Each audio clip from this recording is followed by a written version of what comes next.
सूत्रों की माने तो रेड में इनकम टैक्स को कई बड़े सबूत मिले हैं, करोड़ों का घपला सामने आया है। लेकिन इस बीच सियासत भी जारी है। विपक्ष और सरकार आमने सामने हैं, जहां विपक्ष सवाल खड़े कर रहा है कि क्या सरकारी तंत्र का इस्तेमाल सरकार बदले की भावना से कर रही है।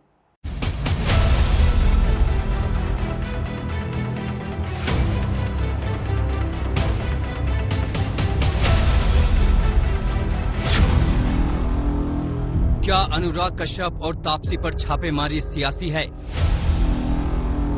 क्या सरकार का विरोध करने की सजा दोनों को मिल रही है?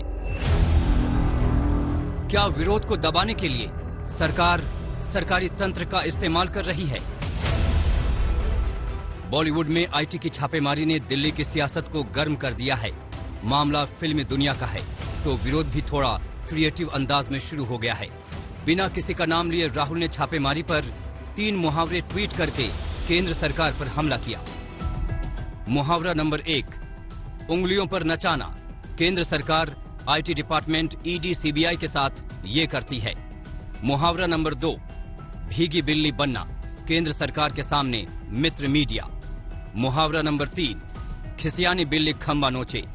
जैसे केंद्र सरकार किसान समर्थकों पर रेड कराती है। अब बारी बीजेपी की थी। राहुल के जवाब में केंद्रीय मंत्री प्रकाश जावड़ेकर सामने आए। 3 मुहावरों के जवाब में बीजेपी की ओर से 3 मुहावरे मारे गए। मुहावरा नंबर 1, 100 चूहे खाकर बिल्ली हज को चली। आपातकाल में मीडिया की आजादी पर अंकुश लगाने वाली कांग्रेस का मीडिया फ्रीडम पे ज्ञान देना। मुहावरा नंबर 2, उंगली पर गिने जा सकना। कांग्रेस की मौजूदा स्थिति और चुनाव में स्थिति। मुहावरा नंबर 3, रंगा सियार। सबसे सांप्रदायिक पार्टी के सेकुलरिज्म का ढोंग करती एक परिवार की पार्टी अब लोकतंत्र पढ़ा रही। श्री राहुल गांधी जी सवाल तो पूछना चाहते हैं, लेकिन वो विपक्ष की क्या जिम्मेदारी होती है? विपक्ष की जिम्मेदारी कुछ प्रश्न जब उन पे उठाए जाएं तो उत्तर देने की भी होती है, इससे दूर भागते हैं। इस तरह से अनुराग कश्यप हो, तापसी पन्नू हो, इनके घर और दफ्तरों पे इनकम टैक्स के छापे डाले गए हैं। निश्चित रूप से जो लोग सरकार के खिलाफ भूमिका लेते हैं, सरकार की नीतियों के खिलाफ आवाज उठाते हैं, कहीं ना कहीं उनके खिलाफ ईडी हो, सीबीआई हो, इनकम टैक्स हो, इसका इस्तेमाल होता है। विपक्ष का आरोप है कि सरकार के लिए सरकारी तंत्र आवाज दबाने का टूल किट बन गया है, जिसकी एक वजह अनुराग कश्यप और तापसी पन्नू का लगातार सरकार की नीतियों का विरोध करना रहा है। सीए और एनआरसी से लेकर किसान आंदोलन तक दोनों की हस्तियों ने सरकार के खिलाफ आवाज बुलंद की। शाहीन बाग में अनुराग कश्यप सीए के आंदोलन में शामिल हुए तो मुंबई में सीए को लेकर हुए प्रदर्शन में दोनों ने बढ़ चढ़ कर हिस्सा लिया। जिससे झूठ बोला जा रहा है, ठीक है, आप कुछ लोगों को बेवकूफ बना सकते हो कुछ समय तक, लेकिन सबको नहीं बना सकते हमेशा तक। हमें दिख रहा है, हमें इंटेंशन दिखता है, हमें दिखता है अमित शाह क्या करना चाह रहे हैं या मोदी जी क्या करना चाह रहे हैं। जनवरी 2020 में अनुराग ने लिखा था, ये गूंगी सरकार है, इसके पास कोई प्लान नहीं, कोई विजन नहीं, सिर्फ धमकाना है।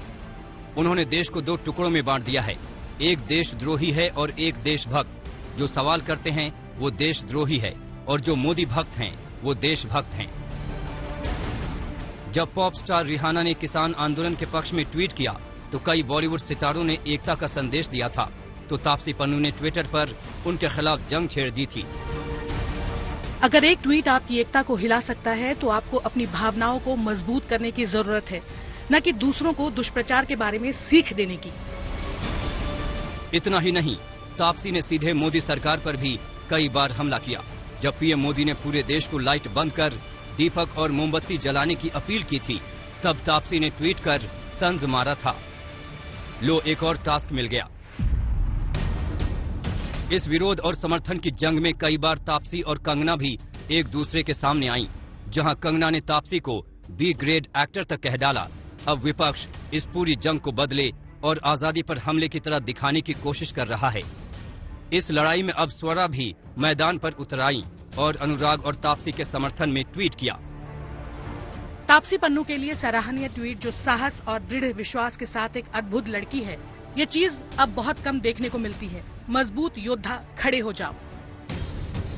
बहरहाल टैक्स चोरी को लेकर जारी ये रेड आजादी की लड़ाई तक पहुंच चुकी है। सरकारी तंत्र पर एक बार फिर सरकार के हाथ की कठपुतली का आरोप लग रहा है। आज तक ब्यूरो। अहमदाबाद में आयशा सुसाइड केस के बाद एक बार फिर दहेज की बुराई के खिलाफ लोगों का गुस्सा फूट रहा है। AIMIM के नेता अज़ुद्दीन ओवैसी और खालिद रशीद फिरंगी महली जैसे मुस्लिम धर्मगुरुओं ने दहेज के खिलाफ आवाज बुलंद की है। पिछले महीने 23 साल की आयशा ने साबरमती नदी में कूदकर जान दे दी थी। मौत से पहले उसका एक वीडियो वायरल हुआ है। एक चीज़ ज़रूर सीख रही हूँ, मोहब्बत करनी है तो दो तरफा करो, एक तरफा में कुछ हासिल नहीं। चलो, कुछ मोहब्बत तो निकाह के बाद भी अधूरी रहती है। ये प्यारी सी नदी, प्रे करते कि ये मुझे अपने आप में समा ले। खुदकुशी यकीनन गलत होती है, यकीनन अफसोसजनक होती है, लेकिन अहमदाबाद की साबरमती नदी में छलांग लगाकर मौत चुनने से पहले छलका आयशा का ये दर्द, उनकी बेनूर हंसी, जिंदगी को लेकर उनकी निराशा, अपमान और अत्याचार से जन्मी लाचारगी देश को झकझोरने के लिए काफी है। आयशा के पिता लियाकत अली ने उसके शौहर आरिफ बाबू खान पर दहेज प्रताड़ना का आरोप लगाया है। अब पूरा देश कह रहा है कि दहेज का दानव मरना चाहिए, मरना ही चाहिए। कि अहमदाबाद में जो मुसलमान बच्ची का दर्दनाक दिलसोज वीडियो आया है जिसने खुदकशी कर ली, मैं आप तमाम से अपील कर रहा हूं, चाहे आप कोई भी मजहब के हो, ये जहेज की लानत को खत्म करो, जहेज की लानत को खत्म करो। अगर तुम मर्द हो ना, तो बीवी पर जुल्म करना मर्दानगी नहीं है, बीवी को मारना मर्दानगी नहीं है, बीवी से पैसों का मुतालबा करना मर्दानगी नहीं है। तुम मर्द कहलाने के भी लायक नहीं होगा अगर तुम ऐसी हरकत करोगे। वो मासूम बच्ची पर जुल्म किया गया, वो तंग आ गई जहेज की लानत की, जहेज का मुताले पर, उस आदमी के मारने और पीटने पर, और उसने इतना बड़ा इक़दाम कर लिया। 25 फरवरी को खुदकुशी से पहले आयशा ने अपने वायरल वीडियो में कहा था कि उसका कसूरवार कोई नहीं, वो बड़े दिल वाली रही होगी।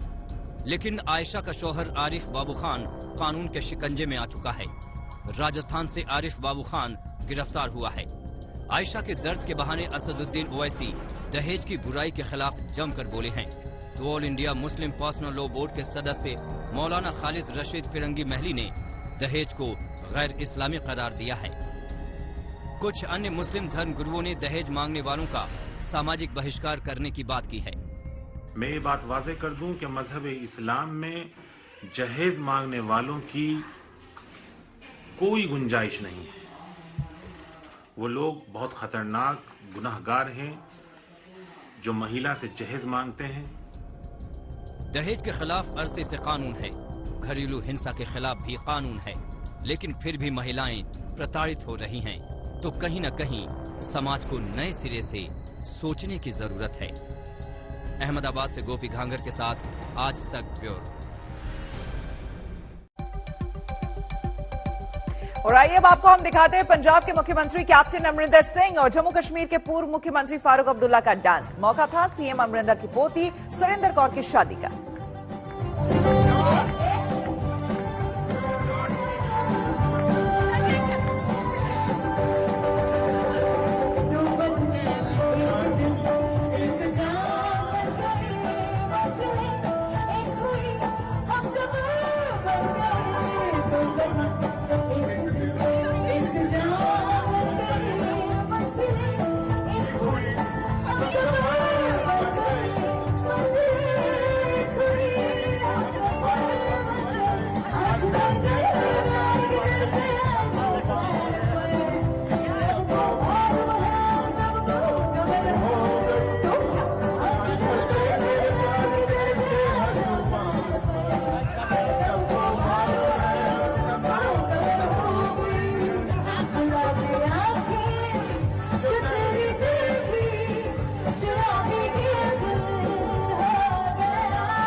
आपको बता दें कि बंगाल चुनाव में उतरने वाले महारथियों के नाम पर बीजेपी चुनाव समिति देर रात तक मंथन करती रही। बैठक में नंदीग्राम की सीट सबसे ज्यादा सुर्खियों में रही, जहां से शुभेंदु अधिकारी के नाम की चर्चा चल रही है। सूत्रों के मुताबिक नंदीग्राम सहित 15 सीटों पर आखिरी फैसला पीएम शाह और नड्डा करेंगे।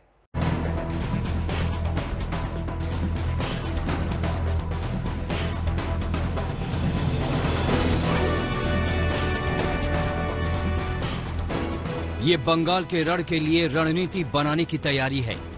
बीजेपी केंद्रीय चुनाव समिति की बैठक गुरुवार देर रात तक चलती रही। बैठक में प्रधानमंत्री नरेंद्र मोदी, गृह मंत्री अमित शाह, रक्षा मंत्री राजनाथ सिंह और बीजेपी अध्यक्ष जेपी नड्डा के साथ बंगाल बीजेपी के भी तमाम बड़े नेता मौजूद थे। चुनाव समिति की बैठक में पहले 2 चरण के लिए उम्मीदवारों के नाम पर चर्चा हुई।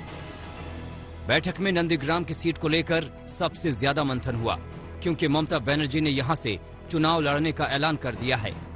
सूत्रों के मुताबिक बैठक में शुभेंदु अधिकारी ने कहा कि अगर नंदीग्राम से उनको ममता के खिलाफ उतारा जाता है तो वो कम से कम 50,000 वोट से हराएंगे। शुभेंदु अधिकारी मतलब नंदीग्राम से चुनाव लड़ने वाले हैं मतलब?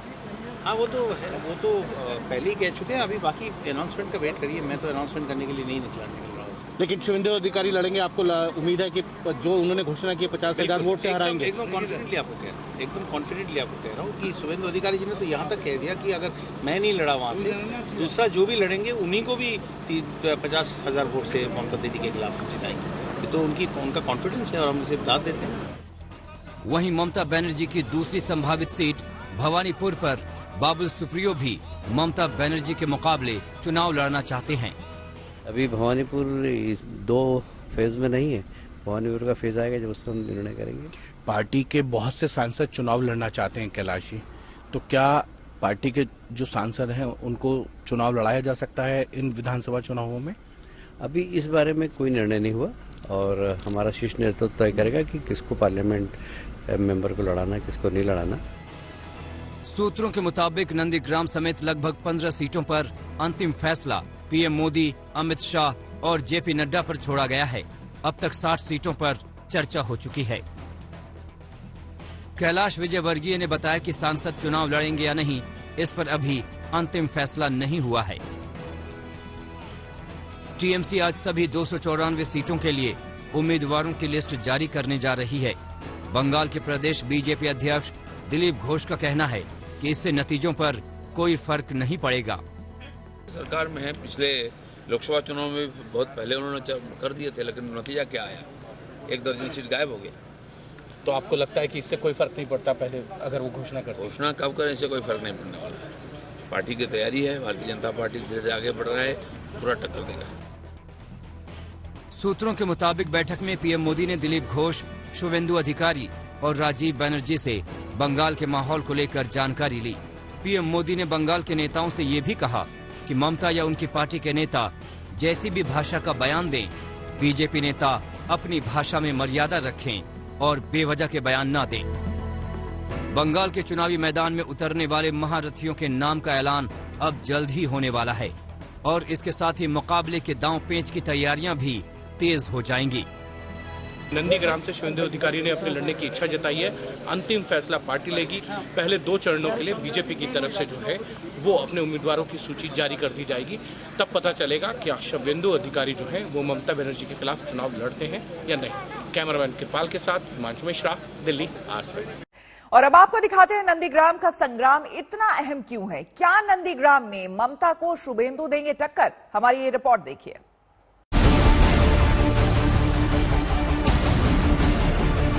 বক্সিকে বলবো নন্দীগ্রামে আমার নামটা যেন থাকে। 7 লাখ ভোটে যদি মাননীয়াকে হারাতে না পারি আমি রাজনীতি ছেড়ে দেব।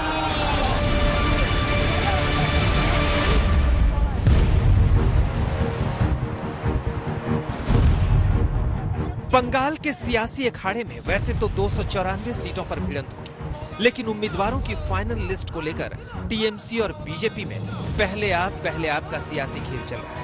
कुछ घंटों बाद टीएमसी की तरफ से सभी उम्मीदवारों के नामों का ऐलान हो सकता है, तो प्रधानमंत्री मोदी की मौजूदगी में बीजेपी बंगाल के 60 उम्मीदवारों के नाम पर मुहर लगा देगी। इस लिस्ट में सबसे ज्यादा चर्चा नंदीग्राम सीट की है, जहां से ममता चुनाव लड़ने का ऐलान कर चुकी है और बीजेपी को अपने उम्मीदवार के नाम जारी करने हैं। अब सवाल है कि क्या नंदीग्राम की लड़ाई ममता बनाम शुभेंदु होगी?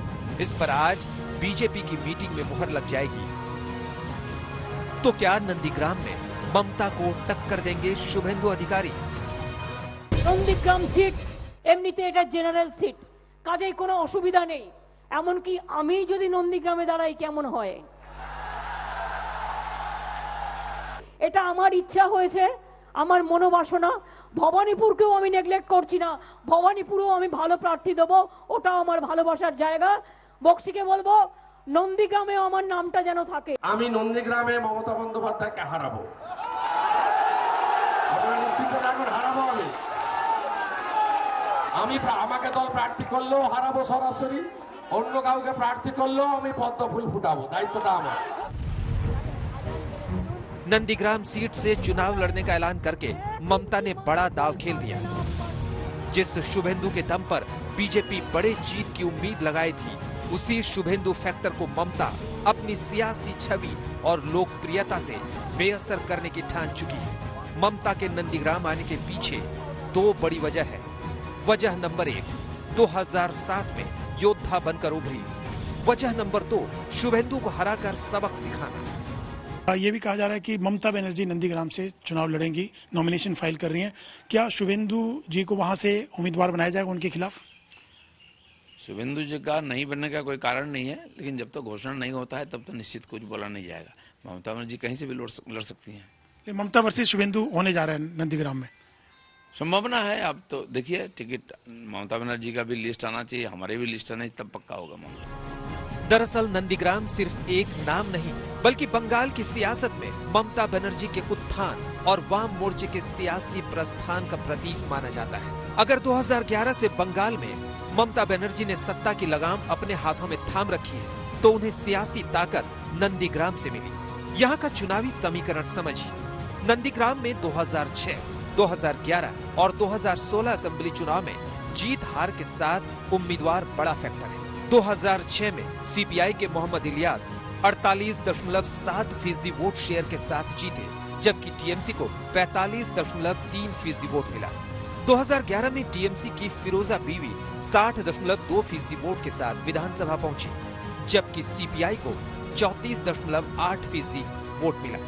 2016 में नंदीग्राम से शुभेंदु चुनाव लड़े, 67.8% वोट शेयर के साथ जीते, जबकि सीपीआई के अब्दुल कबीर शेख को सिर्फ 26.5% वोट मिले।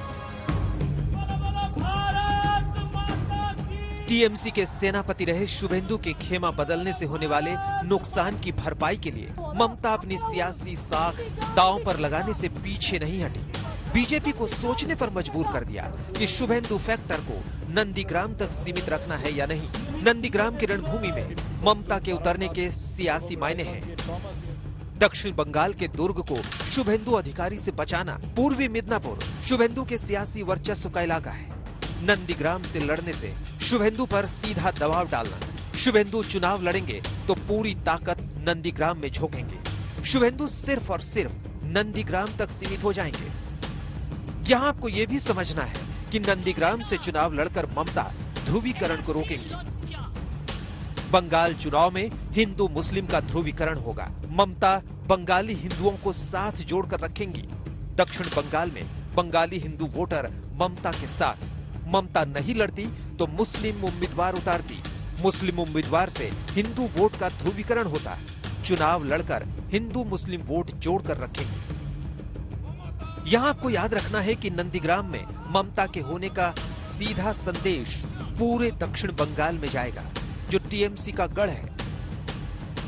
कुल 294 विधानसभा सीटों में दक्षिण बंगाल में 178 सीटें हैं। 2019 में टीएमसी ने 22 सीटें जीती, 19 सीटें दक्षिण बंगाल में जीती। 2016 में टीएमसी ने 211 सीटें जीती, 152 सीटें दक्षिण बंगाल से जीती। नंदीग्राम शुभेंदु अधिकारी की कर्म भूमि है तो ममता बनर्जी के उत्थान की गवाह रही भूमि भी है। ममता के सियासी कद के सामने शुभेंदु बड़ा नाम नहीं है, लेकिन ये पहली बार होगा जब शुभेंदु को अपनी सियासी ताकत साबित करनी होगी, वो भी ममता के नाम पर नहीं बल्कि अपने नाम पर, चाहे वो खुद चुनाव लड़े या नंदीग्राम में बीजेपी के किसी दूसरे उम्मीदवार को जिताए। इंद्रजीत कुंडू के साथ अनुपम मिश्र, कोलकाता, आज तक।